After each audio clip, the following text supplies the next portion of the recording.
ನಮಸ್ಕಾರ ವೀಕ್ಷಕರೇ. 2028ರ ವಿಧಾನಸಭಾ ಚುನಾವಣೆಗೆ ಇನ್ನೂ 2 ವರ್ಷ ಬಾಕಿ ಇದೆ ಅಂದುಕೊಂಡಿದ್ದೀರಾ? ಹಾಗಾದರೆ ನಿಮ್ಮ ಆಲೋಚನೆ ತಪ್ಪು. ಕರ್ನಾಟಕದ ರಾಜಕೀಯ ಅಖಾಡದಲ್ಲಿ ಈಗಲೇ ಯುದ್ಧದ ಕಹಳೆ ಮೊಳಗಿದೆ. ಒಂದು ಕಡೆ ಆಡಳಿತಾರೂಢ ಕಾಂಗ್ರೆಸ್ ತನ್ನ ಗ್ಯಾರಂಟಿಗಳ ಮೂಲಕ ಮತ ಸೆಳೆಯಲು ನೋಡ್ತಿದ್ರೆ, ಇನ್ನೊಂದೆಡೆ ವಿರೋಧ ಪಕ್ಷದ ಸಾಲಿನಲ್ಲಿ ದೊಡ್ಡ ಬದಲಾವಣೆಗಳು ಆಗ್ತಿವೆ. ವಿಶೇಷವಾಗಿ ಬಿಜೆಪಿ ಪಾಳೆಯದಲ್ಲಿ ನಡೆಯುತ್ತಿರುವ ಬಣ ಬಡಿದಾಟ ಮತ್ತು ನಾಯಕತ್ವದ ಗೊಂದಲ ಈಗ ಮೈತ್ರಿಕೂಟದ ಇನ್ನೊಂದು ಪಕ್ಷವಾದ ಜೆಡಿಎಸ್ಗೆ ದೊಡ್ಡ ವರವಾಗಿ ಪರಿಣಮಿಸಿದೆ. ಹೌದು, ಈಗ ರಾಜಕೀಯ ವಲಯದಲ್ಲಿ ಕೇಳಿ ಬರುತ್ತಿರೋ ಅತಿ ದೊಡ್ಡ ಪ್ರಶ್ನೆ ಅಂದರೆ 2028ರಲ್ಲಿ ಎನ್ಡಿಎ ಮೈತ್ರಿಕೂಟದ ಸಿಎಂ ಅಭ್ಯರ್ಥಿ ಯಾರು ಅನ್ನೋದು. ಇಲ್ಲಿಯವರೆಗೆ ಬರೀ ಕಿಂಗ್ ಮೇಕರ್ ಆಗಿದ್ದ ಕುಮಾರಸ್ವಾಮಿ ಅವರು ಈಗ ನೇರವಾಗಿ ಕಿಂಗ್ ಆಗೋಕೆ ಅಂದರೆ ಸಿಎಂ ರೇಸ್ನಲ್ಲಿ ಮುಂಚೂಣಿಗೆ ಬಂದಿದ್ದಾರೆ. ಅಸಲಿಗೆ ಬಿಜೆಪಿಯ ಆಂತರಿಕ ಕಚ್ಚಾಟದಿಂದ ಕುಮಾರಣ್ಣನಿಗೆ ಆಗ್ತಿರುವ ಲಾಭ ಏನು? ಹೈಕಮಾಂಡ್ ಮನಸ್ಸಿನಲ್ಲಿ ಏನಿದೆ? ಈ ಎಲ್ಲ ಸ್ಫೋಟಕ ಮಾಹಿತಿಗಳನ್ನು ಒಳಗೊಂಡ ಕಂಪ್ಲೀಟ್ ಪ್ಯಾಕೇಜ್ ಇವತ್ತಿನ ವಿಡಿಯೋದಲ್ಲಿದೆ. ಮಿಸ್ ಮಾಡದೆ ವಿಡಿಯೋವನ್ನು ಕೊನೆಯವರೆಗೂ ನೋಡಿ. ಬಿಜೆಪಿಯ ಒಳಜಗಳ ಮತ್ತು ಜೆಡಿಎಸ್ಗೆ ಲಾಭ. ವೀಕ್ಷಕರೇ, ರಾಜ್ಯ ಬಿಜೆಪಿಯ ಇವತ್ತಿನ ಸ್ಥಿತಿಯನ್ನು ನೋಡಿದರೆ ಯಾರಿಗಾದರೂ ಅಚ್ಚರಿಯಾಗುತ್ತೆ. ಶಿಸ್ತಿನ ಪಕ್ಷ ಅಂತ ಕರೆಸಿಕೊಳ್ಳುವ ಬಿಜೆಪಿಯಲ್ಲಿ ಈಗ ಆಂತರಿಕ ಭಿನ್ನಾಭಿಪ್ರಾಯ ಬೀದಿಗೆ ಬಂದಿದೆ. ಆರ್ ಅಶೋಕ್ ಮತ್ತು ಬಿವೈ ವಿಜೇಂದ್ರ ಅವರ ನಾಯಕತ್ವದ ಬಗ್ಗೆ ಪಕ್ಷದ ಒಳಗೆ ಹಲವು ಗುಂಪುಗಳಾಗಿವೆ. ಒಂದು ಕಡೆ ಬಸನಗೌಡ ಪಾಟೀಲ್ ಯತ್ನಾಳ್ ಅವರು ವಿಜೇಂದ್ರ ವಿರುದ್ಧ ಕೆಂಡ ಕಾರುತ್ತಿದ್ದಾರೆ. ನಿನ್ನ ಹೋಗೋ ಕಾಲ ಬಂದಿದೆ ಅಂತ ಓಪನ್ ಆಗಿ ಸವಾಲು ಹಾಕ್ತಿದ್ದಾರೆ. ಈ ರೀತಿಯ ಬಣ ಬಡಿದಾಟದಿಂದ ಬಿಜೆಪಿಯ ಶಕ್ತಿ ಕುಂದುತ್ತಿದೆ. ಇದನ್ನೇ ಸರಿಯಾಗಿ ಬಳಸಿಕೊಳ್ತಿರುವ ಜೆಡಿಎಸ್ ಎಚ್.ಡಿ. ಕುಮಾರಸ್ವಾಮಿ ಅವರನ್ನು ಮೈತ್ರಿಕೂಟದ ಪ್ರಮುಖ ಮುಖವಾಗಿ ಬಿಂಬಿಸಲು ಶುರು ಮಾಡಿದೆ. ಬಿಜೆಪಿ ನಾಯಕರಲ್ಲಿ ಒಮ್ಮತ ಇಲ್ಲದ ಕಾರಣ ಹೈಕಮಾಂಡ್ ಕೂಡ ಈಗ ಕುಮಾರಸ್ವಾಮಿ ಅವರನ್ನು ಹೆಚ್ಚು ನಂಬ್ತಿದೆಯಾ ಅನ್ನೋ ಅನುಮಾನ ಶುರುವಾಗಿದೆ. ಸಿಎಂ ರೇಸ್ನಲ್ಲಿ ಕುಮಾರಣ್ಣನ ಎಂಟ್ರಿ. ಈಗ ರಾಜ್ಯ ರಾಜಕಾರಣದ ಅತಿ ದೊಡ್ಡ ಟ್ವಿಸ್ಟ್ ಅಂದರೆ ಅದು ಕುಮಾರಸ್ವಾಮಿ ಅವರು ರಾಜ್ಯಕ್ಕೆ ಮರಳೋದು. ಕೇಂದ್ರ ಸಚಿವರಾಗಿ ದೆಹಲಿಯಲ್ಲಿದ್ದರೂ ಕುಮಾರಣ್ಣನ ಕಣ್ಣು ಇರೋದು ಕರ್ನಾಟಕದ ಮೇಲೆ. ಸೂಕ್ತ ಸಮಯದಲ್ಲಿ ತಾವು ರಾಜ್ಯ ರಾಜಕಾರಣಕ್ಕೆ ಮರಳೋದಾಗಿ ಅವರು ಈಗಾಗಲೇ ಸುಳಿವು ನೀಡಿದ್ದಾರೆ.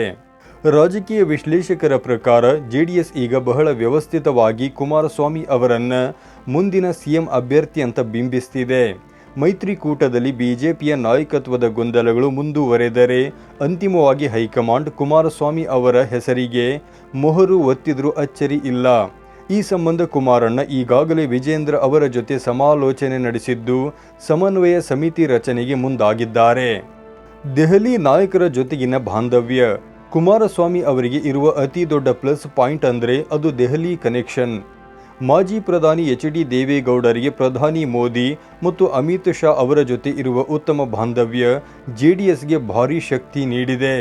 ಅಷ್ಟೇ ಅಲ್ಲ, ಕುಮಾರಣ್ಣ ಕೂಡ ಕೇಂದ್ರದಲ್ಲಿ ತನ್ನ ಪ್ರಭಾವ ಬೆಳೆಸಿಕೊಂಡಿದ್ದಾರೆ. ಬಿಜೆಪಿ ರಾಷ್ಟ್ರೀಯ ಅಧ್ಯಕ್ಷರಾದ ನಿತಿನ್ ನಬೀನ್ ಅವರೊಂದಿಗೂ ಕುಮಾರಸ್ವಾಮಿ ಉತ್ತಮ ಸಂಬಂಧ ಹೊಂದಿದ್ದಾರೆ. ವಿಧಾನ ಪರಿಷತ್ ಚುನಾವಣೆಯಲ್ಲಿ ನಡೆದ ಅಡ್ಡ ಮತದಾನದ ಬಗ್ಗೆಯೂ ಅವರು ದೆಹಲಿಯಲ್ಲಿ ಚರ್ಚೆ ನಡೆಸಿ ರಾಜ್ಯ ಬಿಜೆಪಿಯ ದೌರ್ಬಲ್ಯವನ್ನು ಹೈಕಮಾಂಡ್ ಮುಂದೆ ತೆರೆದಿಟ್ಟಿದ್ದಾರೆ ಅಂತ ಹೇಳಲಾಗ್ತಿದೆ. ಇದು ಬಿಜೆಪಿಯ ಕೆಲವು ನಾಯಕರ ನಿದ್ದೆಗೆಡುವಂತೆ ಮಾಡಿದೆ. ಕಾಂಗ್ರೆಸ್ ಸರ್ಕಾರಕ್ಕೆ ಕುಮಾರಣ್ಣನ ಟಾಂಗ್. ಕುಮಾರಸ್ವಾಮಿ ಅವರು ಕೇವಲ ಮೈತ್ರಿ ರಾಜಕಾರಣವನ್ನಷ್ಟೇ ಮಾಡ್ತಿಲ್ಲ, ವಿರೋಧ ಪಕ್ಷವಾಗಿ ಕಾಂಗ್ರೆಸ್ ಸರ್ಕಾರದ ವಿರುದ್ಧ ಅಬ್ಬರದ ಹೋರಾಟ ಮಾಡ್ತಿದ್ದಾರೆ.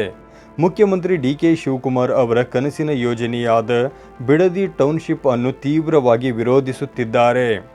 ಅಷ್ಟೇ ಅಲ್ಲ, ಮತದಾರರ ಪಟ್ಟಿಯ ತೀವ್ರ ಪರಿಷ್ಕರಣೆ ಅಂದರೆ ಎಸ್ಐಆರ್ ಪ್ರಕ್ರಿಯೆಯಲ್ಲೂ ಕಾಂಗ್ರೆಸ್ ಸರ್ಕಾರ ಅಕ್ರಮ ಎಸಗುತ್ತಿದೆ ಅಂತ ಗಂಭೀರ ಆರೋಪಗಳನ್ನು ಮಾಡಿದ್ದಾರೆ. ಈ ಮೂಲಕ ಜನರ ಗಮನವನ್ನು ಸೆಳೆದು ಸಿದ್ದರಾಮಯ್ಯ ಮತ್ತು ಡಿ.ಕೆ.ಶಿ ಜೋಡಿಗೆ ತಾವೊಬ್ಬರೇ ಪ್ರಬಲ ಪ್ರತಿಸ್ಪರ್ಧಿ ಅನ್ನೋದನ್ನು ಸಾಬೀತು ಮಾಡ್ತಿದ್ದಾರೆ. ಹಳೆಯ ಮೈಸೂರು ಟ್ಯಾಗ್ನಿಂದ ಹೊರಕ್ಕೆ. ಇಲ್ಲಿ ಒಂದು ಮುಖ್ಯ ವಿಷಯ ಅಂದರೆ ಜೆಡಿಎಸ್ ಈಗ ಕೇವಲ ಹಳೆಯ ಮೈಸೂರು ಭಾಗದ ಒಕ್ಕಲಿಗರ ಪಕ್ಷ ಅನ್ನೋ ಹಣೆಪಟ್ಟಿಯನ್ನು ಕಳಚಿಕೊಳ್ಳೋಕೆ ಪ್ರಯತ್ನ ಮಾಡ್ತಿದೆ. ರಾಜ್ಯದ ಬರ ಮತ್ತು ಪ್ರವಾಹ ಪರಿಸ್ಥಿತಿಯನ್ನು ಅಧ್ಯಯನ ಮಾಡಲು ಬಿಜೆಪಿಗಿಂತ ಮೊದಲೇ ಜೆಡಿಎಸ್ ಸಮಿತಿಗಳನ್ನು ರಚಿಸಿದೆ. ಈಗಾಗಲೇ ಯುವ ಘಟಕದ ಅಧ್ಯಕ್ಷ ನಿಖಿಲ್ ಕುಮಾರಸ್ವಾಮಿ ಅವರು ವಿಜಯಪುರ ಮತ್ತು ಬಾಗಲಕೋಟೆಯಂತಹ ಉತ್ತರ ಕರ್ನಾಟಕದ ಜಿಲ್ಲೆಗಳಿಗೆ ಭೇಟಿ ನೀಡಿ ರೈತರ ಸಮಸ್ಯೆ ಆಲಿಸುತ್ತಿದ್ದಾರೆ. ಬಂಡೆಪ್ಪ ಕಾಶಂಪುರ್ ಅವರಂತಹ ಹಿರಿಯ ನಾಯಕರನ್ನು ಜೊತೆಗೆ ಇಟ್ಟುಕೊಂಡು ಕಲ್ಯಾಣ ಕರ್ನಾಟಕ ಮತ್ತು ಕಿತ್ತೂರು ಕರ್ನಾಟಕ ಭಾಗದಲ್ಲಿ ಪಕ್ಷವನ್ನು ಬಲಪಡಿಸುತ್ತಿದ್ದಾರೆ. ಇದು 2028ರ ಚುನಾವಣೆಯಲ್ಲಿ ರಾಜ್ಯಾದ್ಯಂತ ಮತ ಗಳಿಸುವ master plan. Ashok versus Ahinda ಹೋರಾಟ.